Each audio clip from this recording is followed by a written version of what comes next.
नमो अरिहन्ताणं नमो सिद्धाणं नमो आयरीयाणं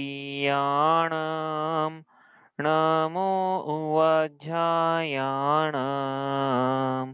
नमो लोये सव्वसाहुणं तीन भुवन में सार वीतराग विज्ञानता शिव स्वरूप शिवकार नमः त्रियोग समारिके।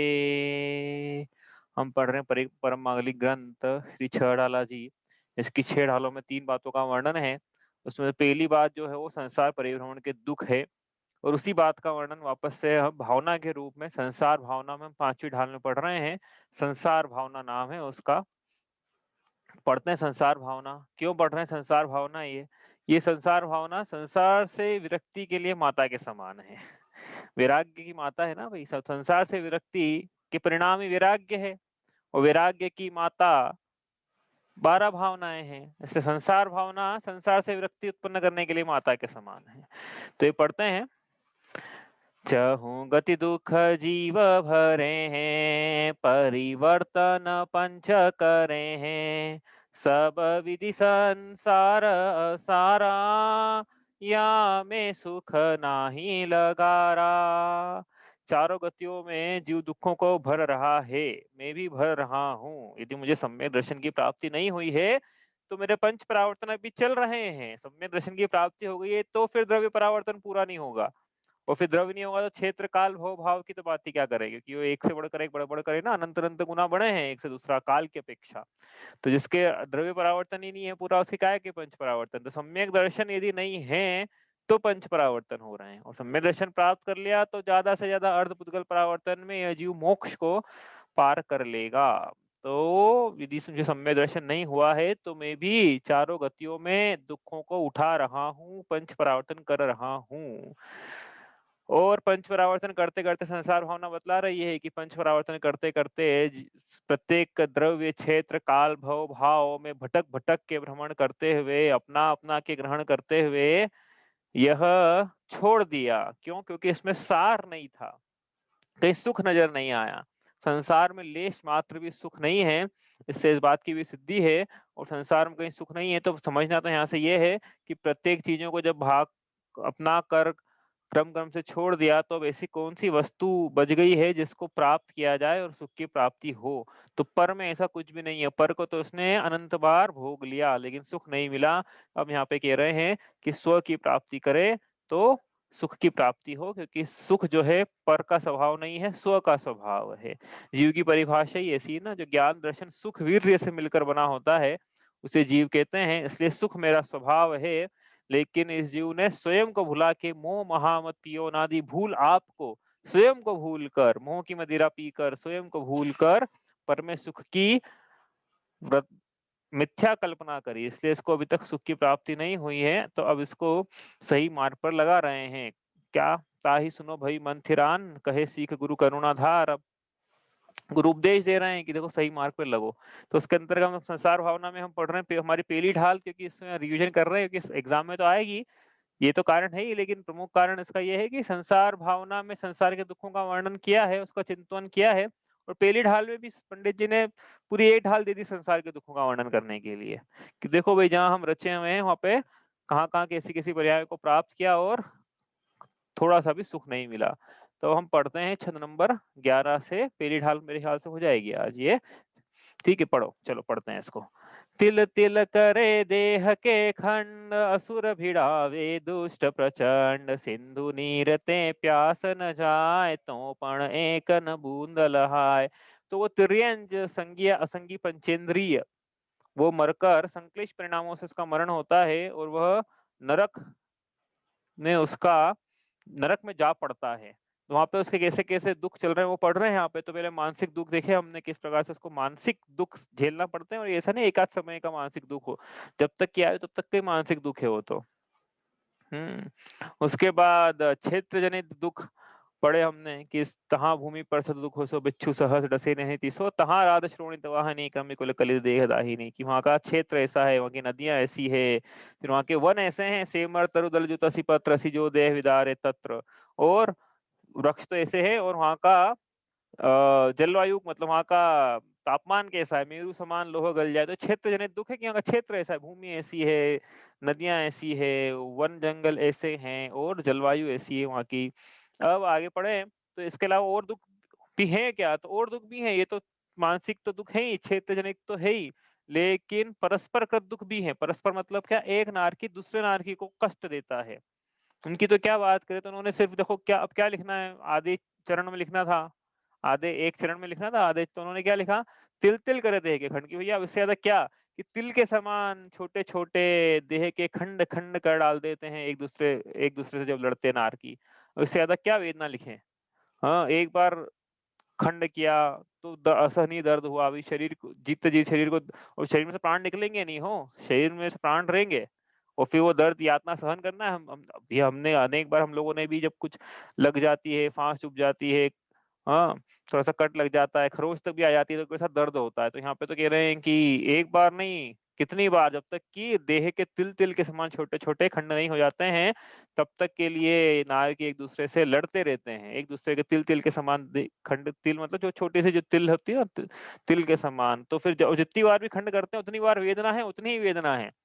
अब क्या है, एक आत्मा सभी जितने भी तिल करे ना, खंड करे ना, खंड खंड करके तिल करे, तो एक आत्मा सभी में व्याप्त है।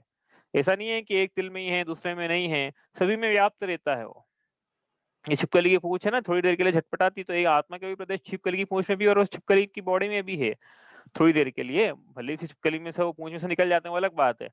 लेकिन ऐसा रहता है ना, एक ही देह विक्रिया करता है तो अनेक विक्रिया करता है, तो एक ही आत्मा के प्रदेश वो अलग अलग शरीरों में व्याप्त है। चक्रवर्ती की विक्रिया होती है तो एक ही चक्रवर्ती की आत्मा के प्रदेश अलग अलग शरीरों में व्याप्त रहते हैं। वैसे ही यहाँ भी एक ही आत्मा है, जो अलग अलग तिल के समान जो देह के खंड सब में व्याप्त एक ही आत्मा है। तो इसलिए वो वही नारकी जो है, वो मरण को प्राप्त नहीं होता है फिर भी, ऐसा करने के बाद भी, क्योंकि अकाल मरण नहीं होता है नरक में और स्वर्गों में, देव सुरगति में और नरक गति में अकाल मरण नहीं होता है।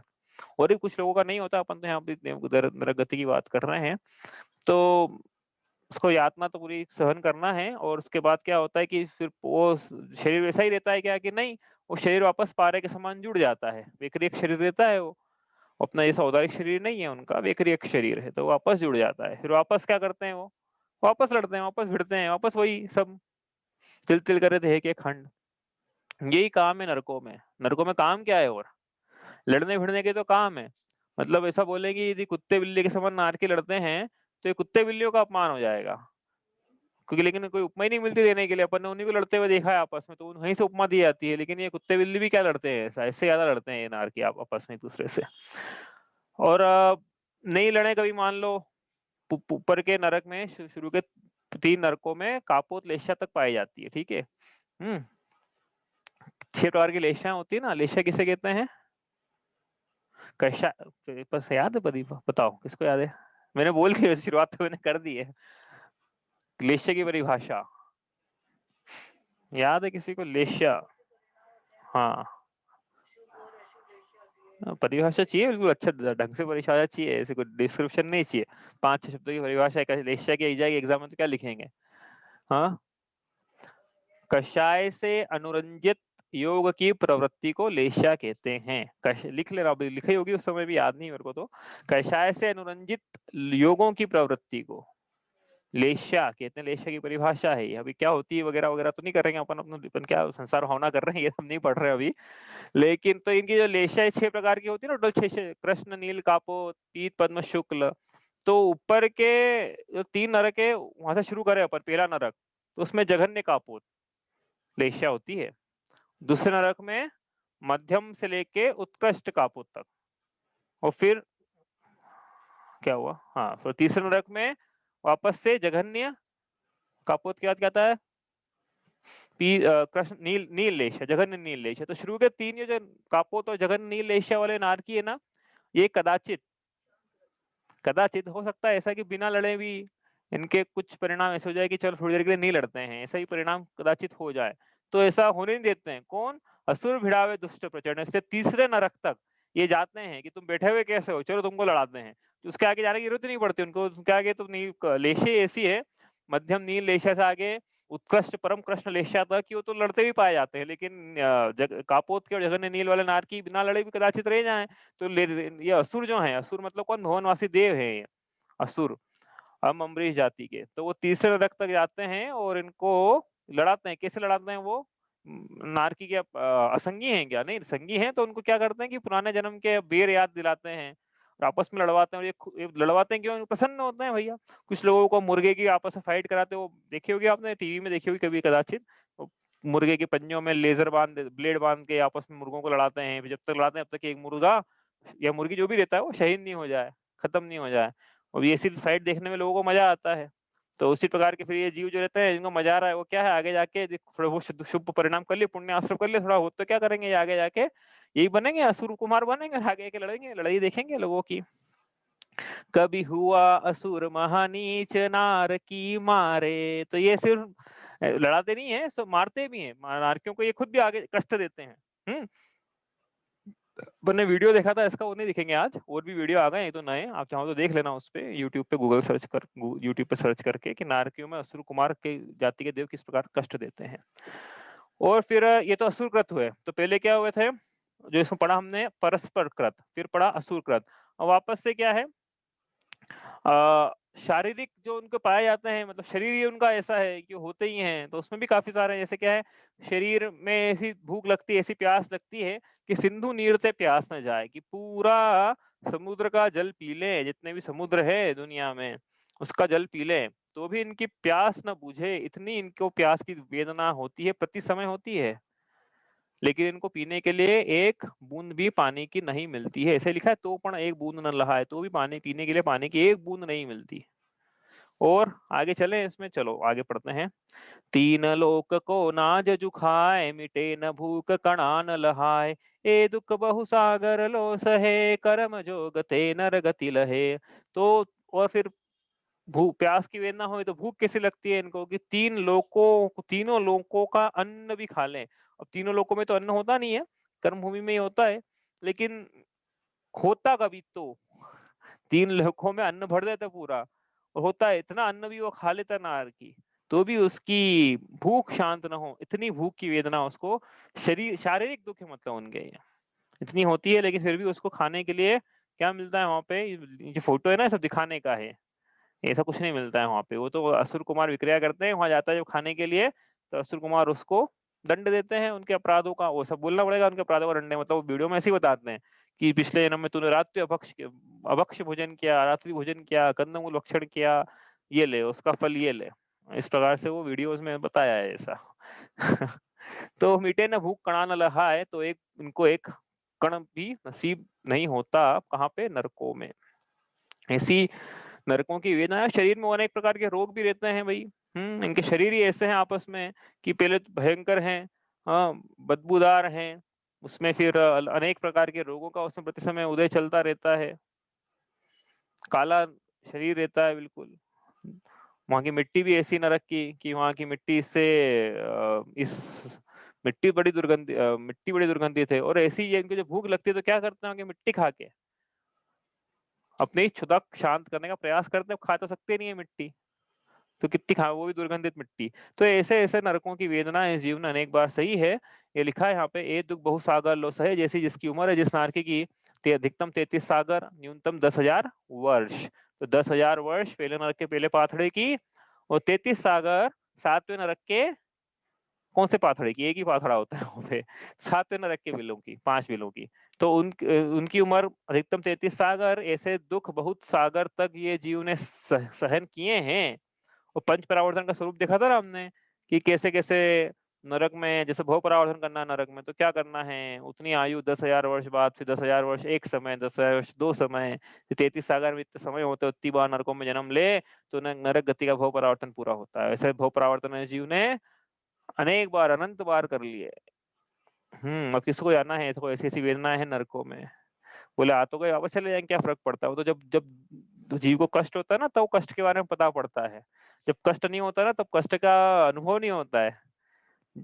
कहावत है ऐसी, जिसके न पड़े बीमाई, वो क्या जाने पीर पराई। जिसको कष्ट नहीं होता है वो कष्ट जाने कैसे। जब तक हाथ में फांस नहीं चुभती, तब तक फांस चुभने का दर्द समझ में नहीं आता। जब तक दांत में दर्द नहीं होता ना, तब तक समझ में नहीं आता कि दांत का दर्द क्या होता है।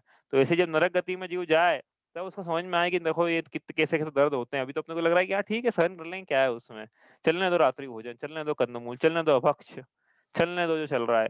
लेकिन जब आप ये विचार करना है कि जब भी एक छोटा सा दर्द होता है अपने को, गर्मी में प्यास की वेदना होती है, शीत की वेदना होती है, ठंड में अन्य प्रकार की वेदनाएं होती है, तो कैसे प्राण निकल जाते हैं जीव के, ऐसा लगता है। तो वहां पे तो प्रति समय मरण के समान दुख है। जीव कैसे सहन करेगा। नहीं करना चाहता है तो क्या करे, एक ही उपाय है बस, सम्यक दर्शन प्राप्त कर ले आयु बंध के पहले। नरक आयु बंध के पहले सम्यक दर्शन को प्राप्त कर ले। सम्यक दर्शन ही एकमात्र ऐसा साधन है जिससे बचा जा सकता है। धर्म भावना में इसका वर्णन और करेंगे। ठीक है, चलो अभी तो आगे चलते हैं। तो फिर क्या हुआ, कर्म जोगते नरगति लहे, कि ऐसे कर्म बांध दिया उसने जिससे, अब देखो यहाँ से निकलेगा ना तो संगी पंचेंद्र ही बनेगा, चाहे पहला नरक हो चाहे सातवां नरक हो। संगी पंचेंद्री कर्म भूमि गर्भज मनुष्य तिरंची बनना है इसको। फैसिलिटी नरक से, देखो कितनी अच्छी फैसिलिटी नरक में बाहर निकलने पर। फैसिलिटी क्या है, एक्चुअली उसको मौका दिया जा रहा है। भाई उसने क्या नरक में भावना भाई की भगवान एक जन्म और मिल जाता मेरे को तो मैं अपना कल्याण कर लेता। संगी पंचेंद्री पना कर्म भूमि में गर्भज जनुष, गर्भज तिरंची मनुष्य कुछ भी चलेगा, एक बार और मिल जाता तो मैं अपना कल्याण करता। मैं जिनवाणी सुनता, मैं शास्त्र स्वाध्याय करता, मैं सम्यक दर्शन प्राप्त करता, मैं देव पूजा गुरु पास से शास्त्र स्वाध्याय तप दान संयम करता। ऐसी उसकी। तो क्या हुआ, प्रकृति ने बोला कि चलो एक मौका और देते हैं। तो नियम से नरक हार जो है निकल के संगी पंचेंद्री मनुष्य तिरंज बनता है। नियम है ये कि एक मौका और दिया प्रकृति ने कि चलो तुम्हारी सुन लेते हैं, एक मौका और। तुम देखते नरक के दुख, तो हो सकता है भी अब हम में से जो है बैठे हुए हैं, कहाँ कहाँ से आए हैं, प्रकृति ने एक मौका दिया है अपने को कि एक मौका और। अब इसके बाद अब ये नहीं बोल पाएंगे कि एक मौका और दे दो, भाई और भी लोग हैं इनको मौका मिलना है। अपन ने देखा था दुर्लभ ले चिंतामणि जब किया था अपन ने, एक साल पहले किया था जब, तो अपन ने देखा था कितना दुर्लभ है वो, कितनी बड़ी लाइन लगी अपने पीछे। बार बार मौके नहीं मिलते रहेंगे ऐसे, इसलिए ये मौका मिला है, इसको अपन हाथ से ना गंवाएं। तो उसका क्या हुआ फिर, नरक से निकल के वो यहाँ उसको बनाया, त्रिंश तो बना दिया था पहले ही, और उसको बनाएंगे मनुष्य। कर्म भूमि का गर्भज पंचेंद्रिय, मनुष्य पंचेंद्रिय होते हैं, संगी पंचेंद्रिय मनुष्य बना। ठीक है, अब मनुष्य गति पर हम हमारे ऐसा जन्म हुआ उसका जैसा हमारा हुआ है, तो हम तो सुखी है ना अभी सभी प्रकार से। और आप तो बोल रहे संसार में दुख ही दुख है, तो मनुष्य तो सुखी रहता है। हमने देखे बहुत सारे सुखी जीवों को। तो पढ़ते हैं भाई मनुष्य गति में क्या क्या दुख पाए जाते हैं। छंद नंबर 13। जननी उदर वस्यो नवमास, अंग सकुचते पाई त्रास, निकसत जे दुख पाए घोर, तिनको कहत न आवे और। किसका जन्म कैसे हुआ, हमारा जन्म कैसे हुआ, आसमान से टपके तो है नहीं, न सम्मूर्छन जन्म है, न उपपादिक है, गर्भ जन्म है। अब गर्भ जन्म कैसा होता है कि जननी उदर वस्यो 9 मास, की यह जीव माता के गर्भ में 9 मास रहा। अपन ने देखा था 9 मास रहा, तो बोले क्या हो गया 9 मास रहा, तो आगे लिखा है यहाँ पे अंग संकुचते पाई त्रास, की अंगों का संकोच होने से, बिल्कुल भींच के रहा वो अपने अंगों को। तो इतने 9 महीने तक कोई ऐसा जीव को अपन ने उदाहरण लिया था वहां पे उस समय की, कि चलो तुमको वापस मनुष्य जन्म देंगे, लेकिन क्या करना पड़ेगा कि एक कोठी में बंद रहना पड़ेगा। एक कोठी में, कोठी कितनी रहेगी, छोटी सी रहेगी बिल्कुल, बस ऐसे आ जाओ तुम, इतने छोटे साइज की कोठी रहेगी, उसमें भी औंधे मुंह रहना पड़ेगा 9 महीने तक। उसके बाद मनुष्य गति मिलेगी। और इतना ही नहीं कि उस कोठी में नंगे शरीर औंधे मुंह रहना पड़ेगा, इतना ही नहीं है, उसमें हम मल मूत्र भर देंगे 9 महीने तक। सांस लेने की व्यवस्था रहेगी उसमें, जो भी रहती है वो रहेगी, चिंता मत करना। हाँ, लेकिन ऐसा रहना पड़ेगा। और इतना ही नहीं है कि अभी जब माता खाए चरपरा, तब लागे तन संताप हो, मारी दिन तणी सुन विनती, वो भी सब होगा कि माँ जैसा माता खाएगी, जो जननी तातो भके ताके हाँ, लागे तन संताप हो, जैसा जैसा जननी खाएगी वैसा वैसा स्किन पे गिरेगा वो। क्योंकि क्या है, शुरू के जब तक कि वो नाल नहीं बनती तब तक के लिए शिशु का आहार क्या है, नाल नहीं बनेगी तब तक तो जो उसके अंग पे गिर रहा है ना, वहीं से वो अंग से शोषित कर रहा है आहार उसका वो। हाँ, नाल बनने के बाद जा रहा है वो, तो उसके बाद शरीर में, जब तक नहीं बनी तब तक क्या पहले दिन से थोड़ी बन जाती है कोई। तो जब तक उसके शरीर पे गिरे आहार, वैसा वैसा उसको वैसी पीड़ाएं होती है। तो 9 महीने तक ऐसा रहना पड़ेगा। फिर उसके बाद मनुष्य जन्म होगा। तो बताओ अपने से कौन कौन तैयार है। सोचो एक बार भी सोचो कि 9 महीने के लिए एक कोठी में औंधे मुंह, नंगे शरीर, बिल्कुल हाथ पैर सुकड़ा के, मल मूत्र भर के, बंद कर दें और फिर बाहर निकलें। ऐसा तो ये मनुष्य तो जिसका जिसका आगाज़ ही ऐसा, उस दिन भी शायद बोला था, जिसका आगाज़ ही ऐसा उसका अंजाम कैसा होगा, मनुष्य गति में जन्म ऐसे हो रहा है। तो फिर बाकी मनुष्य थी कितनी बाकी बाकी कितनी दुखरूप होगी। हुँ। फिर वहाँ से चलो ये तो हुआ, इसके बाद निकसत जे दुःख पाए घोर, कि फिर एक छोटे से छिद्र में से जैसे निकले जंतरी में तार हो, जैसे कि जंतरी में तार डाला, छोटे से छिद्र में बड़ा मोटा तार डाला, तो और संकुचित होके निकला, वैसे ही माता के गर्भ से जो शिशु निकला, तब जैसे लेबर पेन माता को होते हैं, उससे कई ज़्यादा गुना पेन शिशु को भी होते हैं, साइंटिफिकली प्रूवन है ये। देख लेना आप इस यूट्यूब पे सर्च करके, कि उससे ज़्यादा पेन हुए उस शिशु को, और फिर क्या हुआ, कितनी बार इतना इतना पेन होता है कि या तो कोई माता मर जाती है, कभी शिशु मर जाता है। ऐसे-ऐसे पेन होते हैं। अभी आजकल तो सिज़ेरियन होने लग गई है। सिज़ेरियन का रेट इसलिए बढ़ गया है कि जब भी डॉक्टर को ज़रा-सा भी लगता है कि भैया ये तो गड़बड़ हो सकता है मामला, वो फ़ौरन सिज़ेरियन करते हैं, वो रिस्क नहीं लेते, उनका रिकॉर्ड सही रखते हैं वो लोग। नहीं तो पहले सिज़ेरियन जब नहीं होती थी, तब तो डेथ रेट बहुत ज़्यादा था मृत्यु म म म जन्म के समय। तो निकसत जे दुःख पाए घोर, तिनको कहत न आवे, और इनको कहते हुए हम और नहीं आता है, मतलब कितना कहें इन दुखों को, मतलब वो 9 महीने के जो दुख हैं और निकलने के जो दुख है माता के गर्भ से, वो इतने ज़्यादा हैं कि उनका वर्णन करते-करते हम उसका अंत नहीं आता है। इतना यहाँ पे कि और फिर जब निकला, तब क्या हुआ, तब तो वो बड़ा सुखी रहा होगा, तब तो खुश रहा होगा। तो सुन पढ़ते हैं भैया, मनुष्य गति में कैसे-कैसे दुख पाए उठाए हैं हमने। अब वो इतनी पुरानी वेदना नहीं है ना, ये मनुष्य गति, मतलब मैंने सुना है कि यदि गर्भ अवस्था के दुःख हमने उठाए हैं, वो हमको वापस स्मरण आ जाए ना कभी, ज़्यादा पुरानी बात है नहीं, क्योंकि 40 एक साल पुरानी बात हो, मान लो 40-50 साल हो तो ज़्यादा पुरानी थोड़ी कहते हैं इसको, अनंत काल में। वो याद आ जाए, एक ही भों की बात है ना, तो बिना वैराग्य हो रहे नहीं जीव को, कि इतने दर्द, इतने दुःख, इतने कष्ट। अब वहाँ से निकला, तो कैसी-कैसी अवस्थाओं को ये प्राप्त हो रहा है, उसका वर्णन यहाँ हो रहा है, हुआ नहीं है, अभी तो मनुष्य गति चल रही है ना ये तो हम कैसी अवस्थाओं को प्राप्त हैं, उसका वर्णन यहाँ पे है। बालपने में ज्ञान न लया, तरुण समय तरुणी रत रया, अर्धमृतक सम बूढ़ापनो, कैसे रूप लखे आपनो। तो जब वहाँ से निकला ये, तब क्या हुआ? हुँ। अब बच्चा जब गर्भ से निकले, तब उसको टॉयलेट ट्रेनिंग तो होती नहीं, उसके बाद में होती है, तो 1 साल का 3 1 साल का हो जाता है उसके बाद। तो क्या है, मल-मूत्र में पड़ा रहे।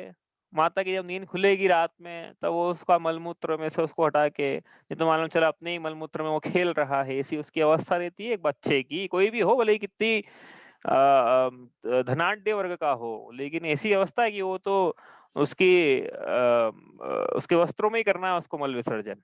ऐसी उसकी वो नियति है। तो ऐसे इस दुखों को इसने सहन किया।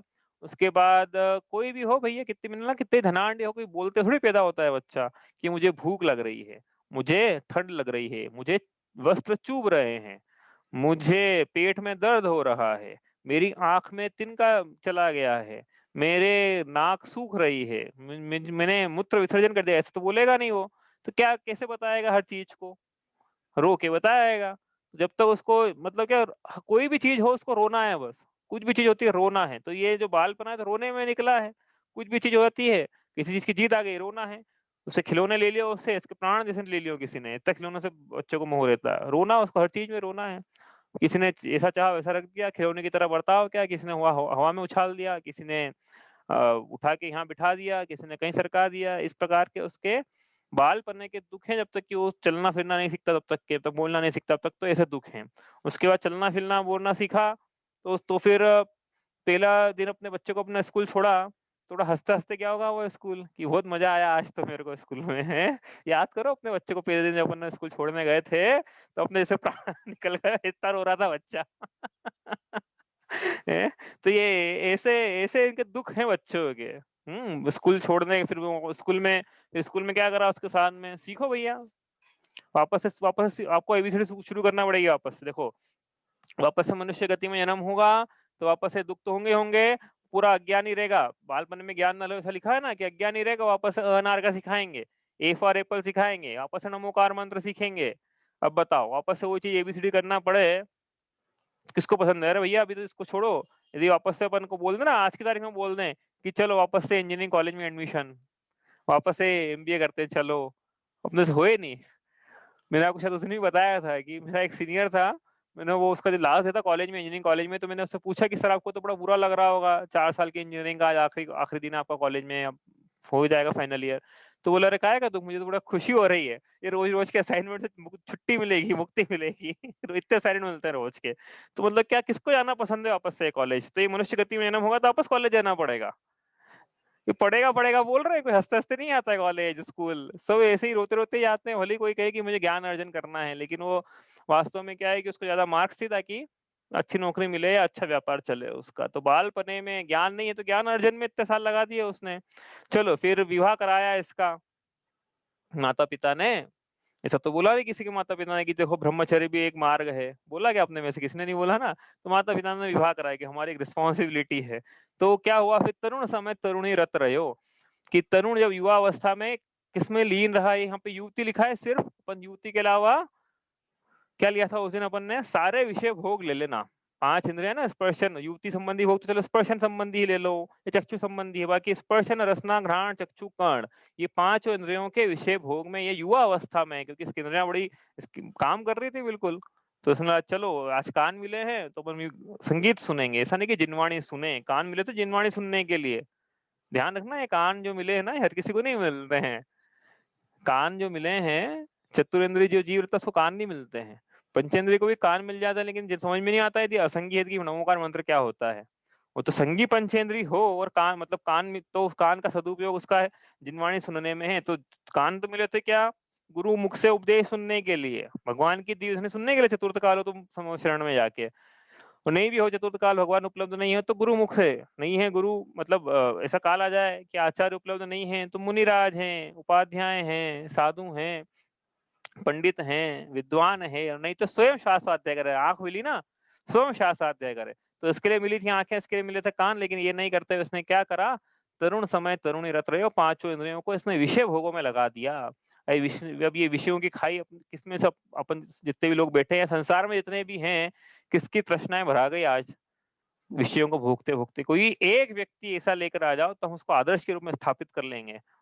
कोई एक व्यक्ति, और सिर्फ अभी का नहीं, जितने जितना इतिहास विज्ञान जानता है, उस उतने इतिहास में से जो भी पॉपुलेशन मान लो कि 6 इंटू ओपन करो यदि 10 अरब मतलब 16-17 अरब खरब की 16-17 अरब की पॉपुलेशन मान लो अपन पिछले 2,500 सालों की।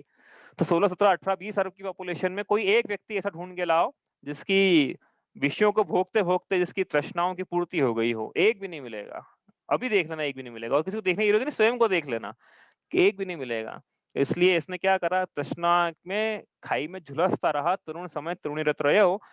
क्या करा इसने, पांचों इंद्रियों के विषय भोगों को भोगना है, और नहीं है यदि विषय भोग तो कमाना है, कमाना है, भोगना है। वो भोगने में कहीं सुख की प्राप्ति उसको हुई नहीं।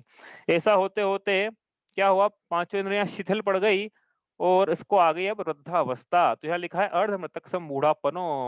वृद्धावस्था तो आधे मरे हुए के समान है। इंद्रियां काम नहीं कर रही है, समझ में कुछ आता नहीं है। अभिषेक भगवान का करें तो ठंड में जाएं कैसे, जिनवाणी पढ़े तो आंखों से दिख नहीं रहा है, ध्यान कैसे करें, आसन की स्थिरता नहीं है, 50 बीमारियों ने घेर के रखा है। तो ऐसा लिखा अर्धमृतक सम बूढ़ापनो। तो तीनों अवस्थाओं के हिसाब से वर्णन क्या है, बालपना, युवावस्था और वृद्धावस्था, तीनों में ही इसने अपनी आत्मा को लक्ष्य में नहीं लाया। कैसे रूप रखे आपने, ऐसी ऐसी अवस्था रही तो सम्यक दर्शन की प्राप्ति कैसे करे, इसको हुई थी, अवस्था मिली थी, प्रकृति ने मौका दिया है इसको कि देखो जिनवाणी का अभ्यास करो, जिनवर ताते जिनवर कथित तत्व अभ्यास करीजे, ऐसा उसको मौका मिला, लेकिन उसने नहीं किया। अज्ञानता के कारण, विषयों में लीन रहने के कारण, या बीमारियों से घिरे होने के कारण। तो यहाँ कह रहे हैं कि वापस क्या हुआ, मनुष्य जन्म उसका व्यर्थ चला गया। कैसे रूप रखे अपना, अपने स्वरूप को कैसे देखे, कैसे लक्ष्य में लाए, कैसे उसका विचार करे। अपना स्वरूप मतलब वास्तविक स्वरूप मेरा क्या है, उसका इसको ज्ञान नहीं हुआ। ऐसा तो वास्तव में ज्ञान नहीं होना ही सबसे बड़ा दुख है, अज्ञानता सबसे बड़ा दुख है। तो अब क्या हुआ फिर, मनुष्य गति में पुण्य कमा लिया इसने, सीख देने वाले थे मिले थे इसको ऐसे कि पुण्य आश्रव पुण्य अर्जक। तो उसने बोला चलो थोड़ा हो तो पुण्य इसने भी इकट्ठा कर लिया। तो क्या हुआ फिर, पढ़ते हैं अपन। कभी अकाम निर्जरा करे, भवन त्रिक में सुरतन धरे, विषय चाह दावा नल धयो, मरत विलाप करत दुख सयो। कि पुण्य का उदय भोगने के लिए इसको सुरगति मिली। अकाम निर्जरा करी, अकाम निर्जरा मतलब परतंत्रता के कारण विषयों को बिना चाहे विषयों की निवृत्ति हो जाने से जो निर्जरा होती है उसे अकाम निर्जरा कहते हैं। मतलब विषयों की इच्छा तो हो रही है, लेकिन किसी भी कारण से विषय को भोग नहीं पा रहे हैं, तो उस कारण से जो निर्जरा होती है उसे अकाम निर्जरा कहा है। पर अनिच्छा से परतंत्रता के कारण विषयों की निवृत्ति होने पर होने वाली निर्जरा, यह अकाम निर्जरा। तो ऐसी अकाम निर्जरा उसने करी है, तो अकाम निर्जरा का फल सुरगति है। ऐसा आपने पढ़ा था एक जगह, कहाँ पढ़ा, तीसरे ढाल में पढ़ा था। तो भवन त्रिक में सुरतन धरे, भवन त्रिक मतलब भवनवासी, मंत्र, ज्योतिष, 3 प्रकार के देव, 4 प्रकार के होते हैं, लेकिन यहाँ भवन त्रिक के लिए अलग से लाइन लिखी। क्यों लिखी है? क्योंकि मिथ्या दृष्टि, भवन त्रिक में जन्म हुआ है, यदि कोई यंत्र बना है, भवनवासी बना है, ज्योतिष बना है, तो इसका मतलब नियम से मिथ्या दृष्टि ही है। और ये जो देवों की अवस्था, ये हीन जाति के देव माने जाते, तीनों के तीनों ही। हाँ, ऐसा नहीं कि भवनवासी ज्यादा ही, तीनों के तीनों ही, भवनवासी हो, व्यंतर हो, ज्योतिष, तीनों हीन जाति के देव। इसलिए उन्होंने इसका वर्णन अलग से लिखा कि देखो, भवन त्रिक में सुरतन धरे, ऐसा नहीं कि वैमानिक बना हो, भवन त्रिक में सुरतन धरे। उसके बाद क्या हो, भवन त्रिक में सुरतन बना, भवन त्रिक में देवताओं का शरीर मिला। उसके बाद क्या करा, विषय चाह दावानल दयो, कि चलो वहां अनुकूलता मिली, लेकिन विषयों की चाह तो उसकी बनी हुई है ना, तो वो वहां गया तो वहां पे विषयों की चाह बनी हुई थी, और उसकी दावानल मतलब उसकी जंगल की आग में ये दहकता रहा। क्या? विषयों की तृष्णाओं के लिए, कि चलो आज यहाँ चलते हैं, आज वहां चलते हैं, आज इस देवी के साथ, आज इस देव के साथ, आज इस रमणीय स्थल में, आज इस प्रकार से संगीत से, नृत्य से, अनेक प्रकार से विषयों को भोगना चाहा इसने, उसमें तृप्त, उसमें, क्योंकि उसको लगा ना कि मिल गए हैं। और अभी अपने को विषय भोग इतने मिले, उसमें अपन लीन रहते हैं कि नहीं रहते हैं? यहाँ देव बन गया है तो मिथ्या दृष्टि, तो उसको इतने मिले होंगे तो कितना लीन रहता होगा, विचार करना है ये। अरे अभी अभी हमको 4 पैसे मिले, उसमें हम लीन हैं, तो इनको जब 4 के 4 करोड़ मिले होंगे, तो ये कितना लीन रहते होंगे। विचार करो थोड़ा सा कि नहीं, हम तो देवगति में जाएंगे तो हम तो हम समूह शरण में जाएंगे। अरे अभी अभी तो मंदिर जाने के ठिकाने नहीं पड़ रहे हैं, अभी शास्त्र है के ठिकाने नहीं पड़ रहे हैं, वो बोले कि नहीं देवगति में जाके समूह शरण में जाएंगे। अरे अभी 4 पैसे मिले, उसमें तो समझ में नहीं आ रही, वो 4 करोड़ मिलेंगे तब, तो फिर क्या यहाँ की जो मान्यता वही कैरी फॉरवर्ड हो गई, विषय में इसको सुख लगता है तो वहां जाके विषय में सुख लगेगा। यहाँ कम थे तो कम भोगता था, वहां ज्यादा है तो ज्यादा भोगेगा। वहां पे भी कोई धर्म धारण कर लेगा ऐसा निश्चित निश्चित नहीं है। तो यहाँ जितना कम से कम मिले विषय भोग और धर्म का धारण उतना अच्छा, तो आगे जाके सुबह उठते से ही संस्कार बने हुए ऐसे कि सुबह उठते से ही जिन मंदिर जाना है, देव दर्शन करना है, जिनाभिषेक करना है, पूजा करना है, तो संस्कार आगे चल के कि चलो वहां उठते से मतलब उपाधि जन्म में वो जैसा उठता है, जैसे कि कोई 18 वर्ष का युवक सो के जागा हो, तो उठते से ही फिर उसको देव दर्शन वहां दिखेगा कि चलो समूह शरण चले। और यहाँ उठते से ही जिसको व्हाट्सएप दिख रहा है, टीवी दिख रही है, फेसबुक दिख रहा है, ट्विटर जो जो भी होता है सब दिख रहा है, तो वहां जाके भी उसको क्या भोग ही दिखेंगे ना। इसलिए संस्कार इंपॉर्टेंट है बहुत। विषय चाह दावानल दयो, मरत विलाप करत दुख सयो। 6 महीने पहले इनको पता पड़ जाता है, इनकी मंदार माला जो है मुरझा जाती है। आखिरी के 6 महीने इनके ऐसे बीतते हैं कि रो रो कर कि अरे ये भोग छूट रहे हैं, छूट जाएंगे। 6 महीने बड़े दैनीय निकलते हैं। आखिरी छंद पढ़ते हैं, जो विमानवासी हूँ थाय, सम्यक दर्शन बिन दुख पाए, तहते चय था वर्तन धरे, यो परिवर्तन पूरे करे। कि विमानवासी देव बन गया तो अब तो ये तो अच्छी जाति का हो गया ना देव, अब क्या बचा बोलो संसार में, इससे अच्छा क्या मिलेगा इसको? हम इनका पद मिल जाए 9वें ग्रेवेक में तो। अरे अंतिम ग्रेवेयो की हद पायो, अनंत वीरिया पद पे सम्यक ज्ञान न लाधो, सम्यक ज्ञान नहीं मिला है इसको। मुनि व्रतधार अनंत बार ग्रेवे उपजायो, पे निज आत्म ज्ञान बिना सुख लेश न पायो। पढ़ा 5वीं चौथी डाल में अपन ने कि भले नवे ग्रेवेक में हम इंद्र बन जाए, लेकिन निज आत्मा के ज्ञान के बिना लेश मात्र भी सुख नहीं है। इसलिए विमानवासी भी बन गया मान लो कभी ये। अब मुनिक्षा हरण नहीं करी थी अभी, इसको भी सिर्फ इसको यहीं से भेजा था, मुनिक्षा करवाते तो फिर विवेक भेज देते। तो विमानवासी भी बन जाए, विमानिक देव 16वें स्वर्ग में। नवग्रह भी ले लो चलो। तो क्या लिखा है यहाँ पे कि सम्यक दर्शन यदि नहीं है उसको, तो उसके बिना, तो वास्तव में अभी तक जो बतलाया दुख का कारण वो संयोगों की अपेक्षा था, वास्तविक कारण दुख का सम्यक दर्शन है, ऐसा यहाँ बतला दिया उन्होंने। वैमानिकों के जब दुख लिखे ना, तो उन्होंने ये नहीं लिखा कि विषय चा मरत विलाप, ऐसा नहीं लिखा उन्होंने, बोला कि अब देखो वास्तविक कारण दुख का समझ लो। ये तो हमने, क्योंकि क्या है कि लोगों को संयोगों की भाषा समझ में आती है, इसलिए हमने संयोगों से बताया, क्षेत्र जनित और ये और वो। लेकिन वास्तविक दुःख का कारण क्या है? मूल कारण, तो मूल कारण मिथ्या दर्शन था, मतलब सम्यक दर्शन बिना उसमें दुःख पाए। इसलिए यदि दुःखों को हटाना है तो दुःख का मूल कारण मिथ्या दर्शन हटाना चाहिए।